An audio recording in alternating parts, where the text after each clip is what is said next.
Some viewers may find the following video disturbing. Viewer discretion is advised.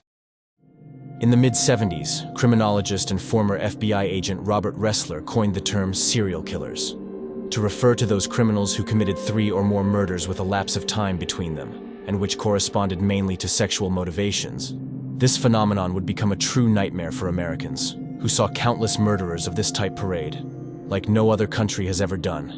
In 1971, the case of Juan Corona went around the world when it was discovered that he had murdered a total of 25 people with a machete on a ranch in California, becoming the serial killer with the highest number of confirmed victims in America at that time. Unfortunately, this sad record would be surpassed only a couple of years later. Dean Corll, also known as Candyman, was initially nicknamed by the media as the Pied Piper of Houston, alluding to the classic German story documented by the Grimm brothers. Called the Pied Piper of Hamelin, according to legend, the city of Hamelin was plagued by rats, until a piper offered to eradicate them in exchange for a generous reward. He began to play his flute, and all the rats followed him to the rhythm of the music, until they fell into a river and drowned. When the man wanted to collect fees for his work, nobody paid him.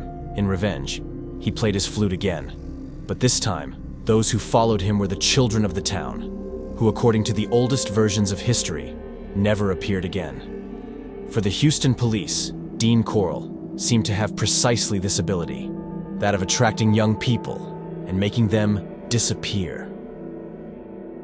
Houston, Texas, in the early 1970s, was a city in rapid development, surrounded by companies and oil fields. It was always characterized as a smoky and hot metropolis, where patience was scarce and homicide rates quite high. A few miles from the city were enormous mansions and conglomerates of luxurious bright buildings, which were a reflection of the financial situation in Houston. But there were also darker and quieter neighborhoods, such as the Heights, which were not necessarily poor, but were characterized by housing lower-class family businesses, such as junkyards, laundries, workshops of repairs with greasy machines sitting in the middle of the street, or bazaars that offered artistic objects, which in reality were nothing more than antiques of little value. Many of these properties were kept neat and decorated, but the vast majority were gray walls, surrounded by noise, with the streets full of broken-down cars, refrigerators, and abandoned washing machines. Some of the young people from the Heights were very attracted to the consumption of marijuana. At that time, LSD was much more attractive in other states. But in Houston, marijuana seemed to monopolize all the interest. It was not strange that the police arrested to completely drugged minors, so a campaign against drugs in Houston became widespread, mainly in districts of this type. The expectations of these kids were generally not very high. The most that many aspired to was to graduate from high school, buy a vehicle, modify it with old spare parts, and work as a waiter, carpenter, laborer, or farm worker. Some had achieved get some second-hand vehicle before leaving school and were the envy of the neighborhood. But between 1970 and 1973, something very serious began to happen in Houston. Several teenagers between the ages of 13 and 18 were disappearing, and although more and more parents went to the authorities to ask for help, the police refused to investigate the whereabouts of their children because they did not have resources. There was no missing persons department, and it was thought that many of these children were just runaways fleeing dysfunctional homes, or that they had gone out in search of fun. However, their relatives insisted that it was very strange that they were running away from home without money, clothes, or other belongings. Many of them could hardly fend for themselves on the street. Even so, the police preferred to settle for the evidence they had at hand. Some of the missing boys had already gotten lost before, for days or even weeks, only to appear half-drugged later. There was no reason to think that this time would be different. The problem is that months, and even years, passed, and some of these never returned home. The pressure from parents began to increase, and they organized to camp outside the police station to demand a response. In 1973, almost 24 families requested that files of disappearances be carried out. However, the police did not have evidence that would indicate that all these cases were homicides or abductions. The children had simply vanished, and they were not. There was nothing to investigate. On August 8, 1973, the police received a phone call from an upset boy who claimed to have murdered a friend of his. His name was 17 years old Elmer Henley. This apparently isolated incident would end up uncovering one of the most terrifying criminal stories in the American Black Chronicle.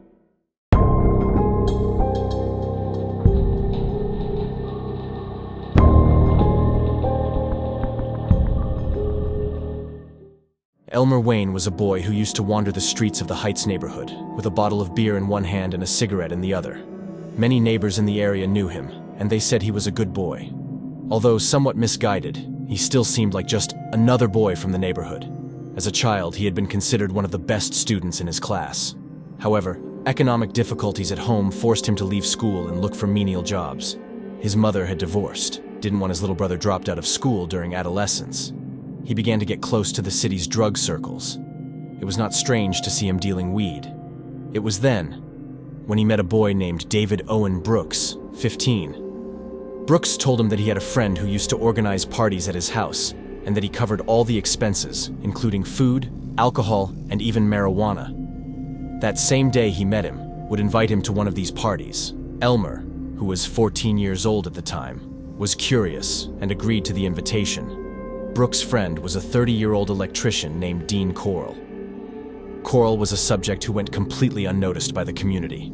He was born on December 24, 1939, in Fort Wayne, Indiana. He had a fairly normal childhood, although a heart murmur conditioned him to stay away from activities that the other children his age participated. In any case, he did not seem to show much interest in socializing. He preferred to spend time alone at home, or helping his mother. Most of the relationships he had with his surroundings were certainly superficial.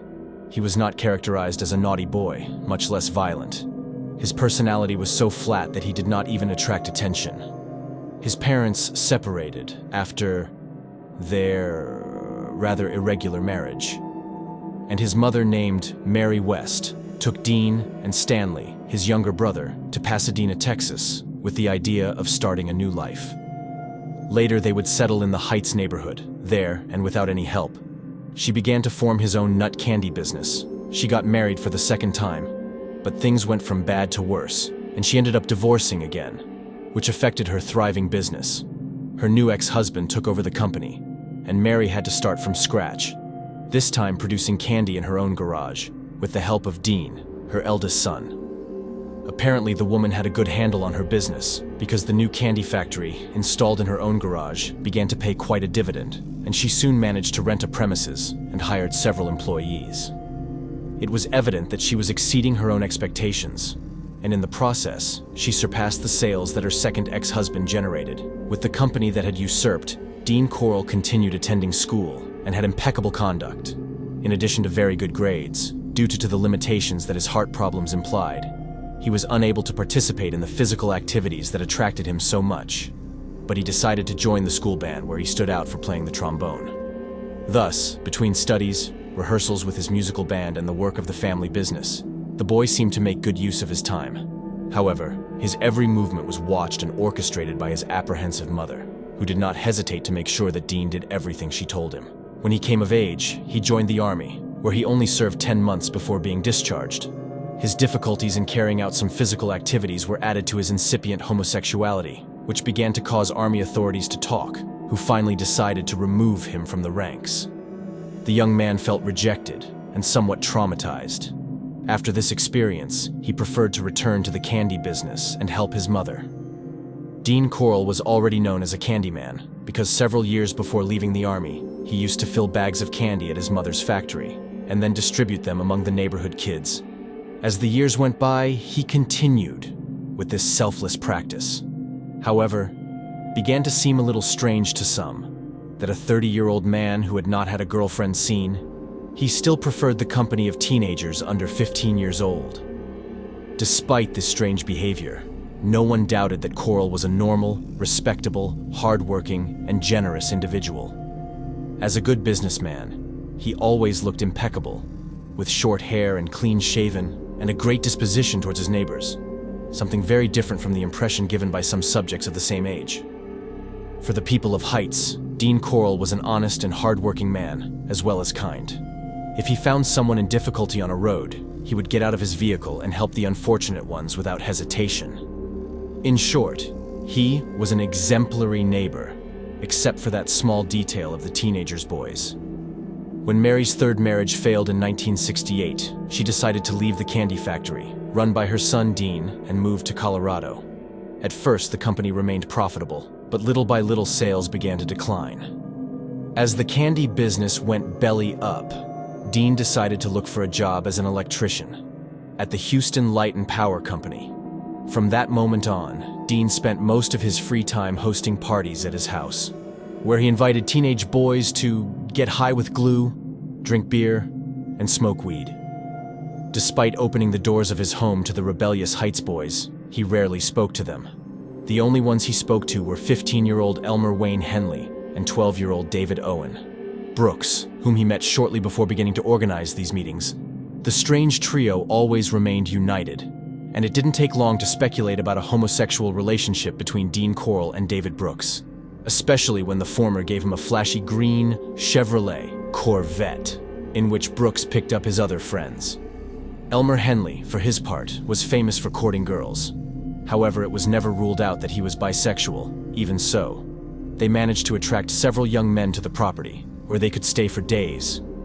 Without any major inconvenience, Corll was the only one who didn't take drugs or drink. He was present at almost all times, but his interventions were practically non-existent. Several of those who participated in those parties claimed that sometimes the owner of the house did not even greet them. While that Brooks and Henley were much more sociable, they also flatly denied having suffered harassment or other sexual advances. Although, they did remember that Corll hated being photographed, and that he used to get annoyed when the boys brought cameras to the place. A large part of the expenses at these parties were borne by Corll, who didn't seem to mind too much, supporting his two party buddies. But after Elmer Henley shot him dead on August 8, 1973, it was obvious that something was happening between them. The young man was shocked by what had happened. He was sitting in the gutter sobbing, and accompanied by Timothy Curley and Rhonda Williams, who the night before had entered with him before the homicide. The police began to take their statement. While other uniformed officers searched the house, the body of Dean Corll was found inside, who had received 6 .22 caliber bullet wounds. He was lying naked, with his face towards the wall, but a simple visual analysis suggested that he obtained the first shot from the front, at close range.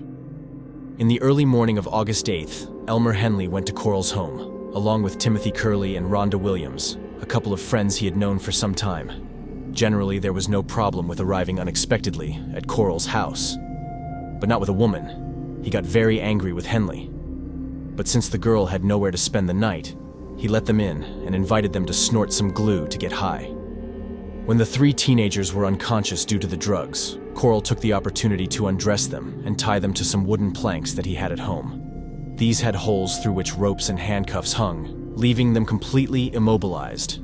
Henley woke up a few hours later and realized he was in trouble. Corll was pointing a revolver at him and told him that he would kill him for the clumsiness of having brought a woman to his house without his authorization. The boy asked him to spare his life, and his captor finally agreed to his pleas and released him, but not before ordering him to rape and murder the girl, because he would do the same with the other boy. When the owner of the house took off his clothes and was preparing to abuse Timothy, who was still unconscious, Henley grabbed the gun left on the table and pointed it at him. Corll, enraged, began to approach in a threatening manner, daring him to pull the trigger. "You won't shoot me!" he shouted at him. But the young man did shoot him, after freeing his friends. They called the police. Henley aroused the suspicion of the investigators when he began to confess to several crimes committed with Dean Corll over almost 3 years. He seemed to be drugged and they did not take him into account. But when he mentioned the last names of his victims, and several coincided with those of the missing boys in the Heights neighborhood, the alarm went on. The statements were quite precise. He claimed to have met Corll in 1970, thanks to his friend, David Brooks.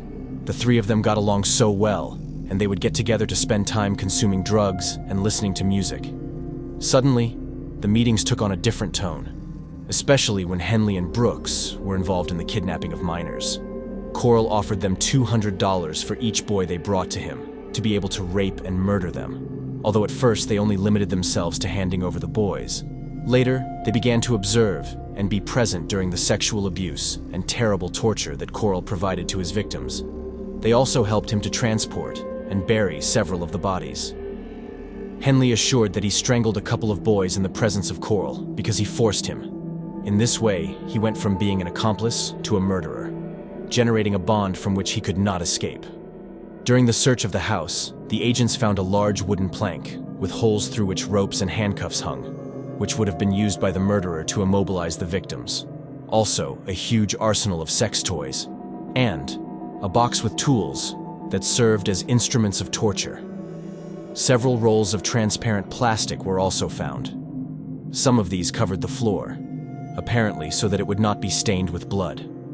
In another room, a large wooden box was discovered, where the bodies were deposited to hide them before making them disappear permanently. However, apart from Dean Corll, there was no other body in that house. A few hours later, David Brooks was also arrested, and together with Henley were taken to the police department. The agents knew that they had to treat them tactfully, so that they would collaborate. If they were truly complicit in those kidnappings and murders, it was an unbeatable opportunity to solve all those disappearances, even if the outcome was disastrous. Finally, Brooks and Henley told the police where they should search. The next day, a group of agents took charge of the case. Several officers were on vacation, so they had to make a special request to call some inmates from the penitentiary to participate in the excavations, since they would supposedly uncover several bodies hidden in a boat shed that Dean Corll had been renting for a couple of years. The place was full of journalists. It was expected to find at least 15 bodies buried in that place. At one point, a BBC reporter gave Henley a phone number to call his mother. She was unaware that her son had been arrested, and the boy confessed in front of the television cameras that he had murdered his friend. The scene would be recorded for posterity by the media, which at the same time crowded to obtain the first images of the exhumation of human remains in the boat shed. Officers from several Houston area police agencies converged on a boat storage shed and began opening the shallow graves. They were led to the site by 17-year-old Elmer Henley.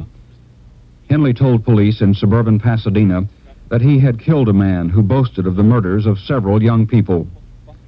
During the grave-digging operations, Henley called his mother and told her the story on a mobile telephone.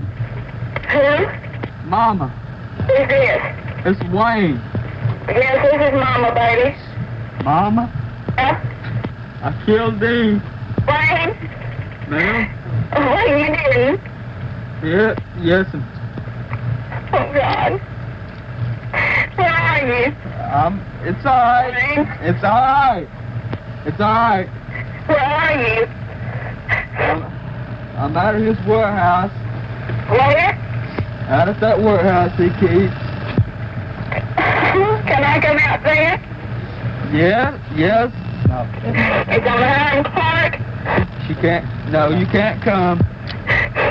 I'm with the police, Mama. Henley told police he killed 33-year-old Dean Allen Corll during a party at Corll's house. Henley said Corll had threatened him with a pistol and a knife, trying to force him into unnatural sex acts. Henley told police Corll had bragged about killing several young men and putting their nude bodies in shallow graves in the rutted stall. After further police questioning, Henley said as many as 18 or 19 bodies might be buried in the stall. And Henley said there are other graves on a stretch of beach along the Texas Gulf Coast and at a lake in East Texas. Henley and police traveled to the lake site to look for the additional graves. A Houston police lieutenant says as many as 25 or 30 murder victims might be involved in the case. He says it's the work of a perverted maniac. After digging for a couple of minutes in the hot and dark 13x 40 feet boat shed, the police found a layer of quicklime which gave way to the first corpse, which showed several signs of torture, and was in a late state of decomposition. One by one, the bodies emerged from the floor, and the stench became unbearable. The agents and the prisoners, who were carrying out the excavations, had to leave on several occasions to catch their breath. All the bodies had been buried in transparent plastic bags and tied at both ends, as if they were candy, a certainly disturbing detail. Considering that Corll was famous for giving candy to the kids in the Heights, this encouraged the tabloid media to rename the serial killer who occupied the front pages of the newspapers and the news exclusives with the nickname, the Candyman. The excavations continued until August 10th, and a total of 17 bodies were found, corresponding to young males between 13 and 20 years old. There were some spaces where they did not dig enough, and several journalists speculated about the reason why they didn't continue to be removed. The researchers' response was that they were against time. More people were missing, and there were still 2 places indicated by the detainees, which had to be inspected. 6 more bodies were unearthed from the beach of High Island, and another 4 in a wooded area of Lake Sam Rayburn, adding a total of 27 victims.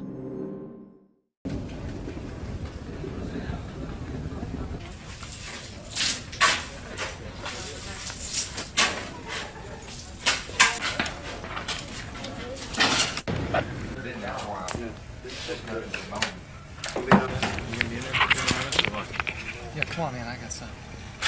Just hit lime again, so.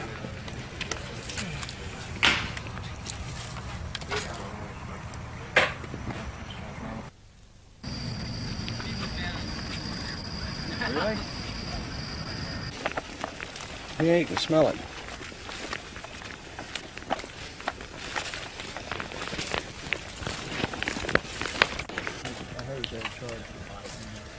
Oh, I don't know. There's a responsibility to fix it. Yeah, Well, that's all you I am. I just grew on my seat. White and the only black in the crowd. Some boys are buried. Why were they buried here? Dean Corll decided he wanted to have sex with them. Didn't want to let them go, so he killed them, brought them out here and buried them. Why here, Wayne? Carrying this around with you for a long time. I mean, didn't you almost crack several times? Yeah. How come this time? This time, I just haven't felt like I was going to be able to hold my sanity much longer. What provoked you that night for you to decide to tell it all?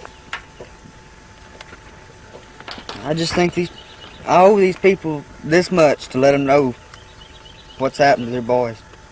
How do you feel about it now?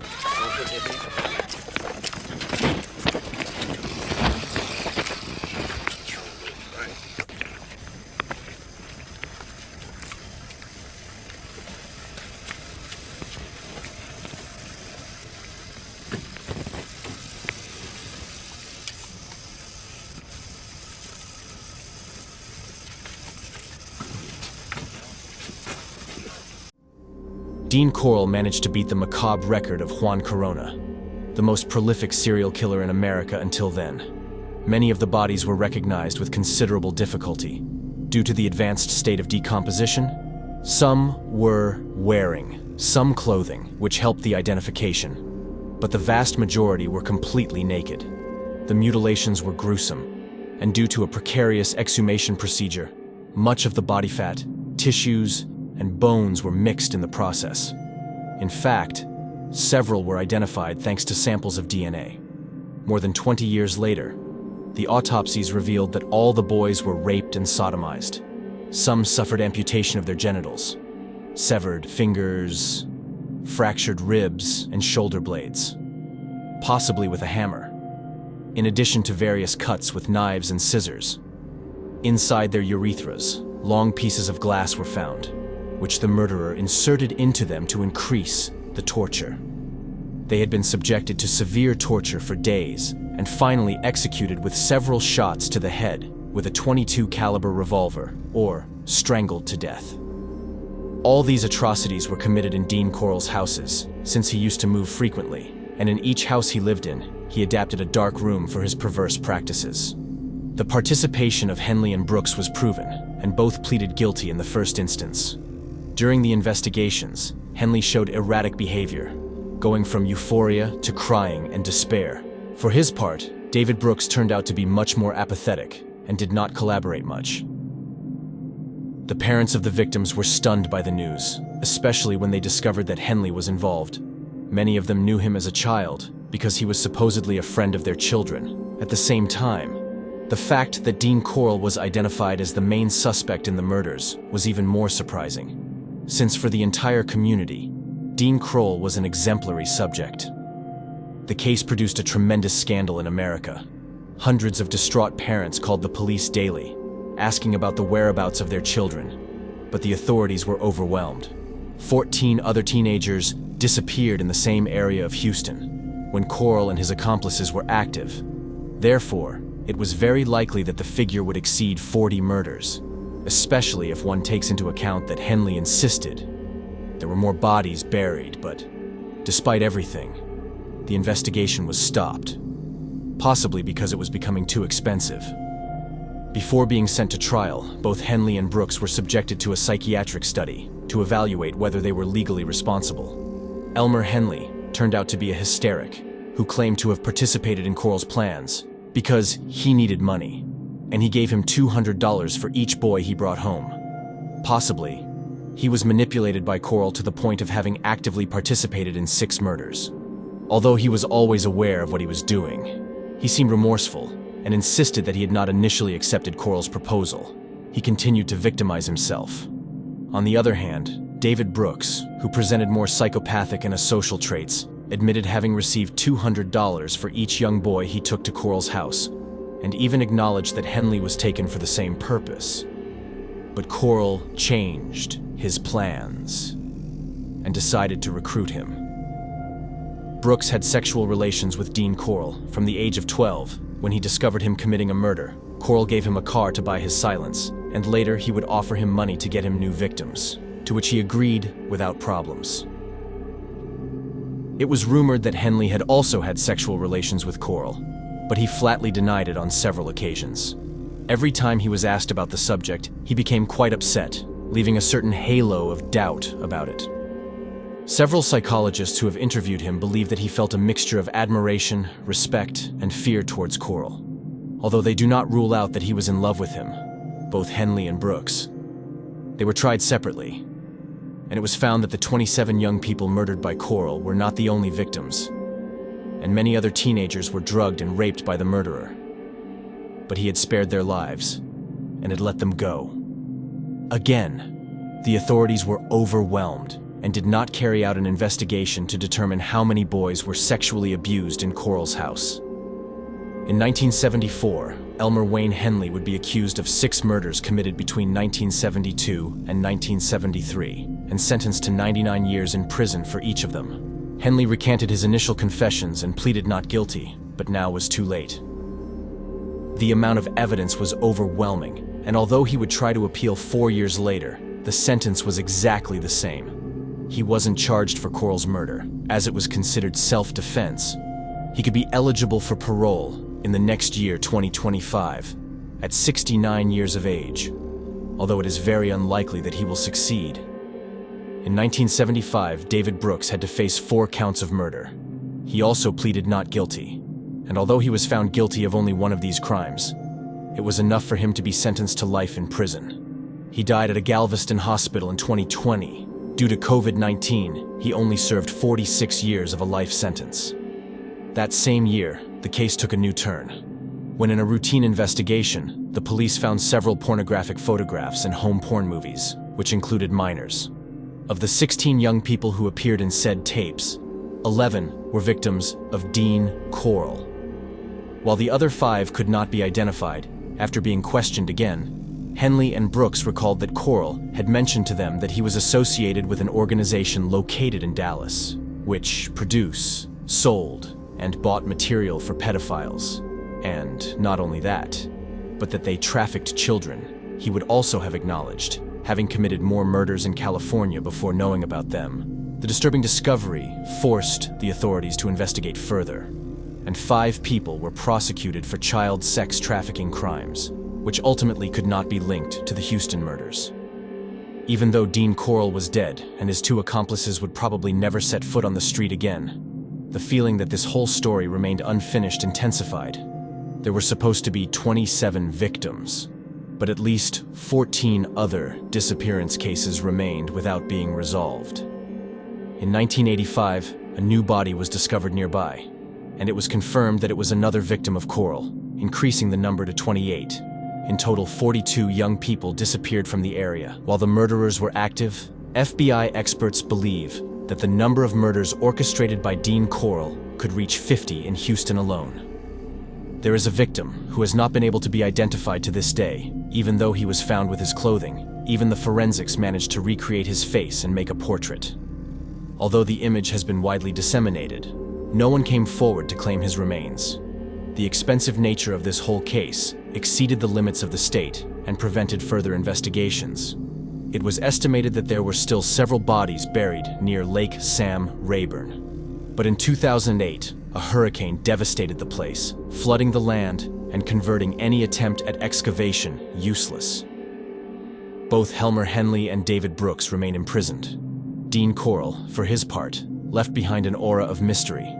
There are not even many images of him, because he hated having his photographs taken. He never underwent an interrogation, nor was he interviewed by a psychiatrist.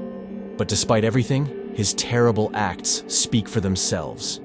He was an extremely sadistic and manipulative psychopath, an insatiable sexual predator, and possibly one of the worst serial killers in America, which is saying a lot. Unfortunately, his motivations are immersed in a nebula, and we can only speculate. We will never know if he suffered any type of abuse during childhood, or if he felt that his mother pressured him too much. Perhaps the fact of being homosexual was a factor that inhibited him during his adolescence, due to the prejudice against homosexuals of the time, triggering subsequent frustration in him in any case. Theorize is not very useful, nor does it justify its horrors and crimes. During the last few years, information about possible unidentified victims has been disseminated, highlighting one Polaroid photograph in particular.